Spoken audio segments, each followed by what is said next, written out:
Olá, amigos e amigas que nos acompanham pelo site TN Brasil TV e pela coluna Juspará, que está sempre produzindo conteúdos de qualidade. Inclusive, aproveito aqui a oportunidade para agradecer as nossas colunistas, os colunistas que têm nos ajudado sempre com conteúdos que têm muito ajudado a população paraense e posso até dizer a população do nosso Brasil a se informar com conteúdos relacionados a decisões judiciais, a esclarecimentos sobre os mais diversos assuntos. Então, muito obrigado para Renata Feitosa, Gabriele Furtado, a Tatiane Filagrana lá de Blumenau, Gisele Lana também de Blumenau. Inclusive, enquanto nós estamos aqui falando, vai passando aqui a imagem, né, das advogadas, de parceiros comerciais que têm ajudado o nosso trabalho a ir cada vez mais longe. Indira Lima, que também é nossa colunista. E para esclarecermos alguns assuntos, mas hoje relacionados à questão trabalhista, nós convidamos a advogada Juliana Lopes, não é isso, Juliana? Isso mesmo. Errei, não? Não. Tá certo. Para conversar conosco aqui na redação da TN Brasil TV. Então, muito obrigado por ter aceitado e ter vindo aqui conosco. Eu que agradeço pelo convite. É sempre um prazer poder estar aqui contribuindo não só para a sociedade civil, mas também para a comunidade jornalista, jurídica. Então, muito grato pelo convite. É isso aí. Bom, eu devo deduzir, paraense, Belém, é torcedora do Paysandu, do Vasco, tudo isso. Sou Paysandu. Paysandu e flamenguista. É mesmo? Apesar de não acompanhar nem o jogo. Mas é aquela... Todo mundo que mora no Pará tem que torcer para um time. É verdade. Ou é Pará, ou é Remo, ou é Paysandu. Ok, então depois que toda essa entrevista for gravada, vocês apertar lá no botão delete, tá? Por causa do Flamengo lá. Vamos lá. Então, advogada, há quanto tempo já está na atividade ou na militância, né, como se diz? Eu sou advogada há 11 meses. Faço um ano no final de agosto de carteira da OAB na mão. Mas sempre já estava antes disso por dentro das coisas que aconteciam na OAB. Então eu posso dizer que já entrei militando desde sempre. Mas aí como é que tem sido para você esse mundo prático? Saiu da academia, né, da universidade e agora na vida real, né, tendo que lidar realmente com as dificuldades do dia a dia. No primeiro momento eu pensei em desistir, pensei a advocacia não é para mim. Eu pensei e falei, eu demorei a escolher e quando escolhi ainda escolhi errado, não é possível. Mas depois de 3 meses advogando e conforme o tempo vai passando, eu me sinto muito mais confiante. E eu falo, não, eu estou na profissão certa, eu nasci para fazer isso, não me vejo fazendo outra coisa. Tem advogados na família? Tua mãe e teu pai te incentivou? Na verdade, eu passei a vida inteira dizendo que eu queria ser médica. Apesar da advocacia já residir em mim e eu nunca ter notado na prática. Por exemplo, os meus pais, eu tenho um tio advogado, mas ele não mora em Belém. E eu não tive muito contato com ele na infância e adolescência. Hoje, adulta, a gente é muito próximo. Mas antes, não. Ele mora em Fortaleza e depois foi embora daqui. E aí, eu passei muito tempo na minha vida dizendo, eu quero ser médica, médica, médica. Mas os meus pais sempre foram um tipo de pais que chegavam pra gente e abriam os problemas da família na mesa. A gente não vai ter isso, você não vai fazer uma viagem X porque aconteceu isso, isso e isso financeiramente. E eles sempre deixaram a gente muito a par, que não era um não para punir e na verdade era uma questão de situação, né? Então, e eu sentada naquela mesa, mesmo com 12, 13 anos, eu sempre falei, pera lá, como a gente pode solucionar isso? Aí eu levantava minha mão, e se a gente resolver essa conta desta forma? E os meus pais, eu devo dizer que inclusive muito diferente da época deles, de como eles foram criados. Eles sempre abriram essa porta para que a gente pudesse opinar e eles ouviam, ainda que fosse uma criança de 12 ou 13 anos falando. E muitas vezes eles até falavam que era uma solução pertinente e que eles levavam em consideração. Então eu já vim nessa de solucionar problemas desde muito nova. Eu só não percebia que era o direito ainda.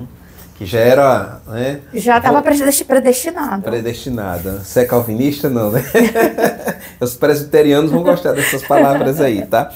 Agora, como é que foi, assim, na academia? Porque quem está, né, estudando, então, assim, cada pessoa, diante das dificuldades do aprendizado, reage de uma maneira diferente. Algumas pessoas ficam nervosas e o cérebro se fecha. Outras pessoas dizem, não, eu não estou entendendo agora, mas é possível entender depois, eu tenho que continuar. Alguns já têm um problema para comprar livros e assim vai. Então, para você, quais foram assim, os principais desafios no teu período de estudo? Eu era o tipo de pessoa que, conforme as dificuldades vinham, eu realmente me deixava apagar, apesar de tudo. Eu sempre fui uma aluna muito aplicada a minha vida inteira. Quando eu entrei na faculdade, eu continuei sendo. Só que por dificuldades financeiras, minha faculdade era particular, e então o meu pai falou para mim, minha filha, para você não sair da faculdade, eu vou ter que reduzir matérias. Você vai poder fazer 3 ou 4 cadeiras em cada semestre. Então eu parei de ter uma turma fixa, e eu passei para a faculdade 1, 2 ou 3 vezes na semana, que eram as aulas. E aí isso me desmotivou muito durante a faculdade. Empurrei minha faculdade com a barriga, mas quando foi em 2020, em janeiro, antes da pandemia, eu decidi, não vai mais ser assim. Estou na reta final, eu quero mudar esse cenário. Foi então que eu decidi que faria tudo diferente. E eu estudei numa faculdade particular, pode dizer o nome aqui? Pode. Na Estácio. E aí ela tinha o programa de iniciação científica. Então eu peguei e me inscrevi. Só que a nossa iniciação científica começou e veio a pandemia. E aí parou todos os nossos encontros, demorou ainda um semestre para as faculdades se readequarem a esse novo método de ensino, que seria um online, híbrido e por aí vai. Mas nessa, eu perdi o meu orientador, ele faleceu. Só que eu estava com a minha tese toda pronta, então eu não pude iniciar, mas eu falei, quer saber? Eu vou adiantar meu TCC. Estou online, estou o dia inteiro aqui, consegui o FIES. Falei, vou colocar todas as minhas matérias e vou adiantar minha faculdade. O tempo que eu perdi, eu vou recuperar agora. E aí, eu realmente, durante a pandemia, me empenhei muito. Consegui adiantar meu TCC, terminei com 10, inclusive. E após isso, só que eu ainda estava meio desmotivada, tanto que eu demorei ainda 1 ano e meio para passar na OAB, foram 3 provas. Só que aí, quando eu passei na OAB, eu falei, não, chega. Tudo aquilo eu vou deixar para trás, eu preciso mudar a minha vida agora. Então, passar na OAB foi uma virada de chave muito grande na minha vida. Eu passei, peguei minha carteira, no mês seguinte a gente começava eleições de presidência da ordem. E eu já vinha acompanhando a eleição passada do Dr. Sávio, e eu me alinhava muito com o que ele dizia e tudo mais, achava muito interessante. Então eu falei, quer saber, eu vou pra lá. Inclusive, eu fui alertada por outras pessoas, poxa, a situação tem mais chances, por que você não vem pra cá? Eu falei, não, eu me alinho muito com esse posicionamento aqui, eu vou tentar, é meu ideal, eu vou atrás. E aí, eu trabalhei na campanha com eles, conheci muita gente, que é o que eu não tinha conhecido na faculdade. Eu conheci me juntando ao sistema, ainda que não necessariamente sistema, né, nesse Entendi, momento. o sistema... Ainda não, mas ainda um meio de advogados, né? Sim, Você estar sim. no meio faz diferença. E aí nós ganhamos a eleição, e aí eu entrei na COJAD, que hoje eu digo que é um divisor de águas na minha vida. A COJAD realmente, ela faz esse trabalho de acolher o jovem advogado, de... como seria a palavra? Dá um suporte. Dar um suporte e principalmente de profissionalizar o jovem advogado. Porque a gente sai da faculdade, bacharel em Direito. Nós não saímos advogados. A minha primeira dificuldade foi protocolar um PJE, coisa mais simples hoje pra mim. Sei. Quando eu olhei, eu falei, um bicho de 7 cabeças, não entendo esse programa. Aí, é isso. Legal, legal. Mas você concluiu pela Estácio. Concluí pela Estácio. Que inclusive, assim, as referências, né, que nós temos acerca da Estácio é de que é uma referência, principalmente na área do direito. Exatamente. Né? Tem grandes professores, e ela tem esse viés da iniciação científica, que para mim era uma coisa muito diferente, e que teria sido um bom trabalho a ter sido desenvolvido, infelizmente, várias intercorrências no caminho. Mas, realmente, a faculdade, ela te prepara de alguma forma, ela te prepara para o exame de ordem, eu sinto muito isso. Que a Estácio te prepara para o exame de ordem. Mas, de fato, para a advocacia, eu acredito que nenhuma faculdade está preparando. Isso é sua prática, né? Na prática, somente. É isso aí. Então, temos aí uma ex-aluna, né, da Estácio, já seguindo aí sua carreira. Desejo todo sucesso, tá bom? Muito obrigada. E parabéns para Estácio. Bom, falando ainda que de OAB, nós estamos em um processo, né, eleitoral, essa corrida ao 5º Constitucional. Claro, não vou perguntar jamais, né, em quem você, né, vai votar, quer votar, mas também fica à vontade, tá? O espaço é seu. Como é que você está analisando esse momento, né, a importância, né, desse momento aí? É um momento extremamente importante para a advocacia no geral. É a nossa oportunidade de escolher um representante da classe no judiciário, né, que a gente muitas vezes, principalmente o jovem advogado, não é ouvido, não é bem recebido e nem bem visto pelos magistrados em geral. E a chance da gente escolher um desembargador que vem da nossa classe, que entende as dificuldades que nós passamos, é extremamente importante. Eu ainda vejo a jovem advocacia alheia ao assunto. Eu entendo por quê. Realmente, as nossas causas, para quem tem de 1 a 3 anos, ainda não chegaram ao desembargo na maioria dos casos. Mas é necessário que o jovem advogado se intere do assunto, porque em algum momento nós iremos precisar.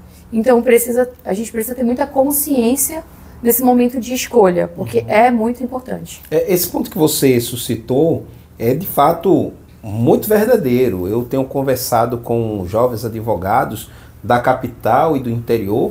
Eu acho ali que 70% não está muito assim interessado, e alguns ainda, a essa altura do campeonato, perguntou quem eram os candidatos, entendeu? Então, realmente ainda precisa. Claro, de certa forma a gente compreende, estão começando agora, etc. Mas mesmo assim é preciso ficar um pouco mais antenado a isso. Com certeza, é de extrema importância, né? Para a nossa vida, não só agora, nesse momento de pleito, mas principalmente depois, quando eles estiverem, quando for escolhido e quando esse candidato estiver sentado lá. Porque é ele quem vai nos receber em algum momento da nossa vida, ele irá. Então a gente precisa estar muito atento, não só em relação ao 5º Constitucional, mas em tudo que acontece que envolve o sistema OAB, porque é o que nos liga diretamente, né?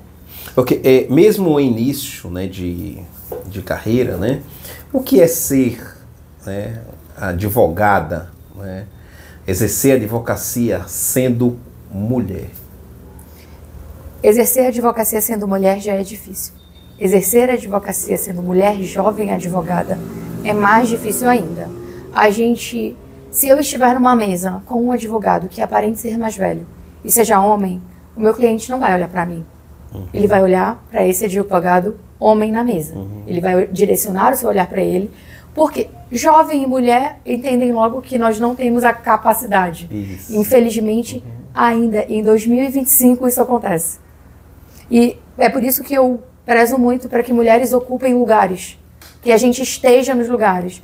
Por exemplo, estou feliz em ver mulheres concorrendo, feliz em um pleito de 5º que tem paridade, porque nós precisamos ocupar esses lugares. Enquanto nós não ocuparmos, ele não vai ser normal. As pessoas não vão entender como natural. Por isso é importante as mulheres se unirem. Claro que cada uma tem seus interesses particulares, isso é normal, mas é importante que as mulheres advogadas se unam no interesse comum de mais representatividade, de unir forças contra o machismo, né, estrutural, institucional, que a gente sabe que existe. Então, a união das mulheres é importante. Exatamente. A união das mulheres é importante no geral, enquanto classe, enquanto sociedade. E da mesma forma, eu também estendo às pessoas pretas, que também, ainda assim, em 2025, estão em locais de minoria. Então, a gente precisa LGBTQIAPN+, não é o meu local de fala, mas eu preciso suscitar, sim, que a gente precisa estar nesses locais. Precisamos nos unir e precisamos, sim, lutar para que exista, enfim, uma igualdade. Ok. Agora, nós estamos aí caminhando para o término do nosso bate-papo e vamos agora tratar de assuntos que estão absolutamente relacionados a tua atividade, né, a tua especialidade, que no caso são os direitos trabalhistas. Não é isso? Então temos aqui uma perguntinha, né? Como o trabalhador ele pode se proteger e produzir provas durante o contrato. Isso porque se tem essa necessidade é porque existem ilegalidades que atrapalha, traz consequências para o trabalhador. Então como? Exatamente.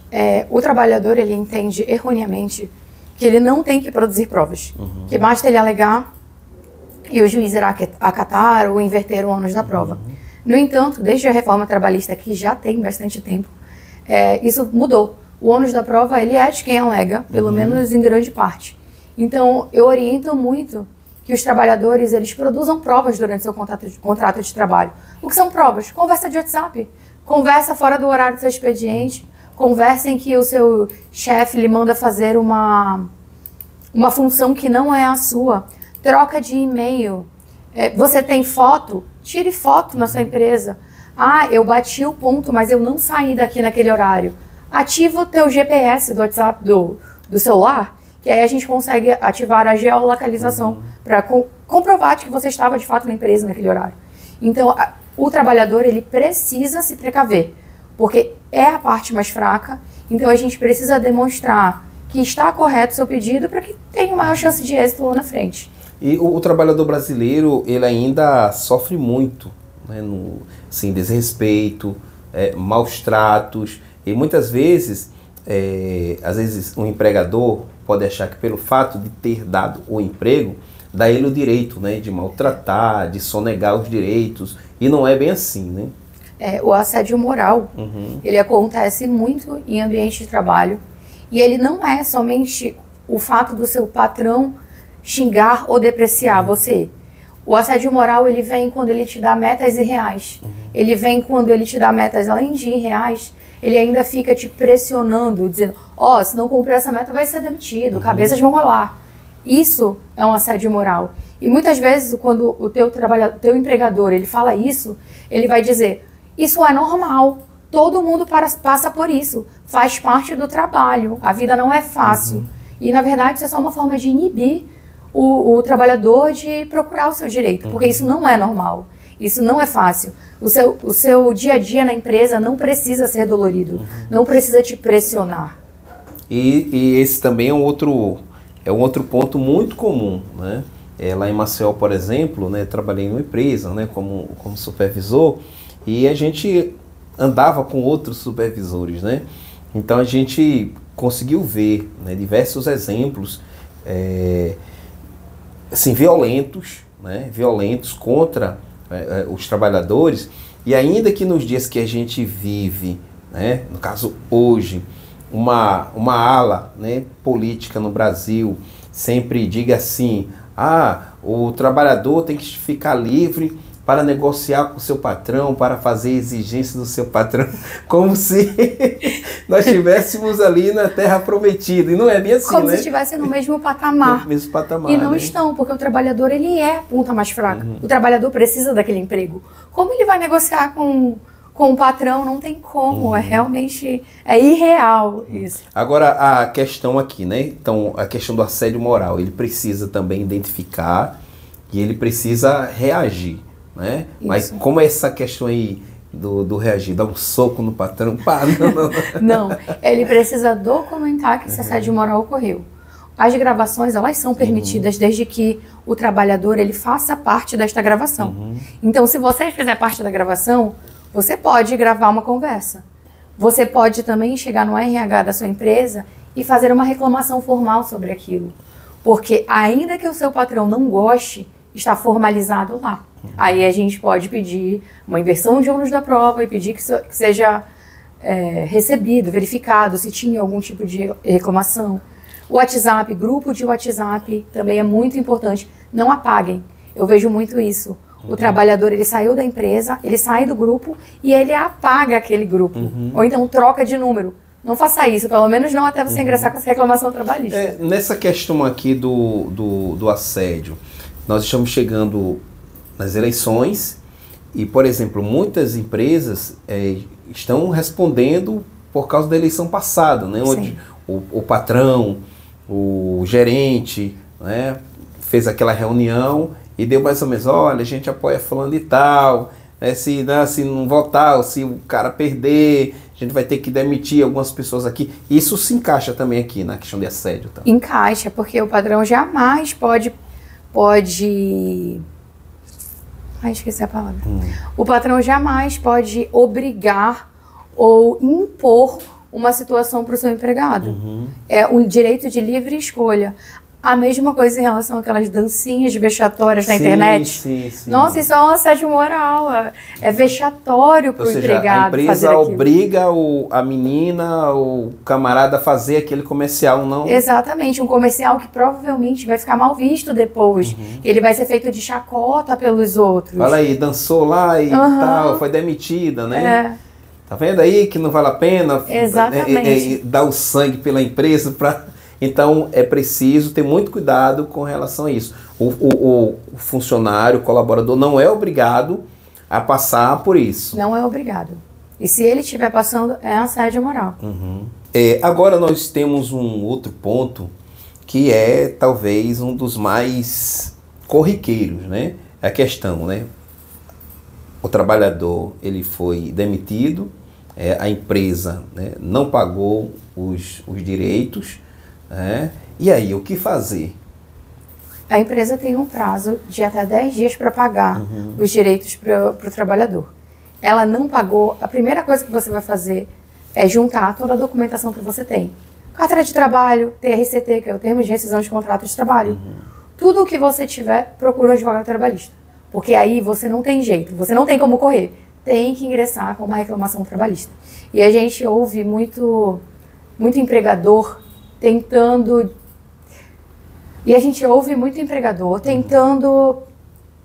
induzir o empregado a não procurar os seus direitos na Justiça do Trabalho. E todo mundo vai saber que você ingressou com uma reclamação trabalhista. Não, ninguém vai saber.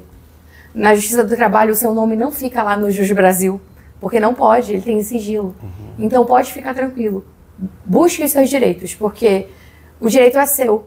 Se você for demitido, você precisa do seu 13º, você precisa das suas férias, se elas estiverem vencidas, você precisa de acesso ao FGTS, ao seu seguro-desemprego, porque é o que vai lhe garantir sobrevivência e sustento até você arrumar um próximo emprego. Então não tenha medo. Porque assim, em cidade pequena acontece muito o seguinte, né? O colaborador, ele é demitido, a cidade é pequena, todo mundo conhece todo mundo e os empresários se reúnem para conversarem, etc. E ali eles trocam informações. Então, muitas vezes se diz assim, eu não vou entrar com uma ação, ele não me pagou, ele quis me enganar. Tem trabalhadores que até dizem assim, olha, se tivesse me chamado e conversado comigo direitinho, a gente resolveu, mas trabalhei, cumpri minha função, minha missão, fiz mais do que devia e o camarada agora quer me passar a perna. Mas mesmo assim, ele fica com medo porque o meu patrão vai dizer para os outros empresários e aí as portas irão se fechar para mim. Até nisso, o colaborador, o trabalhador tem essa dificuldade, esse ponto contra ele, né? Tem. Isso é ilegal, mas não quer dizer que não acontece em cidades pequenas. Realmente isso acontece, mas é ilegal. A gente pode dizer assim, tem um grupo do WhatsApp que é a lista negra dos trabalhadores que até é um termo racista, inclusive. Mas, enfim, eles chamam assim, é a lista dos trabalhadores que entram na justiça. É ilegal. Se a gente conseguir um acesso a isso, aí você vai ter um processo bem grande. Mas, infelizmente, ainda acontece. Não posso dizer que não. O trabalhador, ele precisa ter um pouco mais de conhecimento e atenção em relação às leis trabalhistas, né? Daí, assim, a importância de saber, né, o que acontece em relação às leis trabalhistas, se tem uma dúvida, procurar um advogado trabalhista para que ele tome conhecimento dos seus direitos, né? Exatamente. É muito importante que a gente possa, principalmente, letrar o trabalhador, porque a maioria desconhece seus direitos. A maioria não sabe o prazo que tem para o empregador pagar a sua rescisão. A maioria não sabe o que vai na sua rescisão. Quais são as verbas que integram uma rescisão trabalhista? A maioria não sabe. É isso que eu busco fazer nas minhas redes sociais. Eu não procuro fazer um conteúdo que é extremamente técnico, porque eu não quero falar para outros advogados, eles sabem.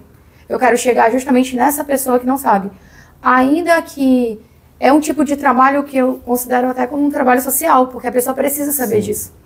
É realmente importante. Advogada, qual é a missão do advogado trabalhista? É colocar o trabalhador contra o empresário, infernizar a vida do empresário, daquele camarada que deu emprego a quem estava desempregado, e aí o advogado trabalhista vai lá aumentar a justiça.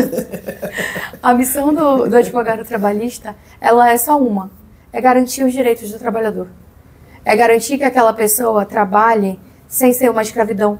É garantir que aquela pessoa tenha o direito de ficar doente e ela receba o seu benefício. É garantir dignidade a um trabalhador. É só isso. Ah, legal, legal. Então, bom, nós conversamos nesse momento aqui com a advogada trabalhista Juliana Lopes. Advogada, quem quiser conhecer um pouco mais o seu trabalho, acompanhar suas postagens e até mesmo entrar em contato com você, o que é preciso fazer? Basta entrar no meu Instagram, @julianamlopes.adv, e lá tem um link para falar comigo no WhatsApp, pode me chamar no direct. Eu respondo a qualquer hora, porque eu tenho insônia, então... Eu não vou dizer que tem insônia, mas quando manda eu respondo logo também. Bom, muito obrigado por ter vindo aqui. E agora, né, as suas considerações finais, pode, né, fazer uma síntese do que nós falamos aqui, sobre a importância também, né, do direito, né, trabalhista, um pouco sobre a sua missão. Fica à vontade, mandar um abraço para a família, fica à vontade, todo seu. Eu quero agradecer a oportunidade de estar aqui, mostrar o meu trabalho e, além de mostrar o meu trabalho, poder participar dessa conversa. Você é uma pessoa muito acolhedora e essa é a palavra que está em alta hoje em dia. O acolhimento realmente, em 2025, é o que a gente está precisando. E, além do mais, o direito do trabalho, ele tem apenas uma função. Como eu falei mais cedo, é garantir dignidade ao trabalhador. Então, a minha missão é essa. Os meus pais me formaram para isso e eu sou grata, eu devo tudo aos meus pais. Então é isso. Muito obrigada a eles que estão assistindo. É isso aí. Eu prometo que na próxima entrevista nós teremos ou a Coca-Cola ou o suco, já que é a única advogada que eu conheço que não toma café, né? Então já entrou aí para os anais da história aqui da nossa coluna, do nosso podcast Chuspará. Então, muito obrigado. Obrigada. E vai voltar, tá bom? Com certeza. Vamos fazer aqui depois algumas rodas de conversa e também eu tenho aqui alguns projetos começando nesse espaço, depois iremos para outros maiores, chamar aqui uns 6, 7, 8 jornalistas, convidar um advogado para ele dar uma palestra sobre um determinado tema, para que nós, jornalistas, possamos compreender um pouco mais as diversas ações, ou melhor, as diversas áreas do direito, e assim a gente, como jornalista, possa também ajudar, né, as pessoas que muitas vezes nos procuram. Só para você ter uma ideia, eu já consegui aí umas 3 ou 4 ou 5 causas para advogados simplesmente caminhando no Pátio Belém. Porque de paletó e gravata, o seu advogado, ele não, mas com esse bocado. Aí conta a história e aí a gente faz aquela ponte, né?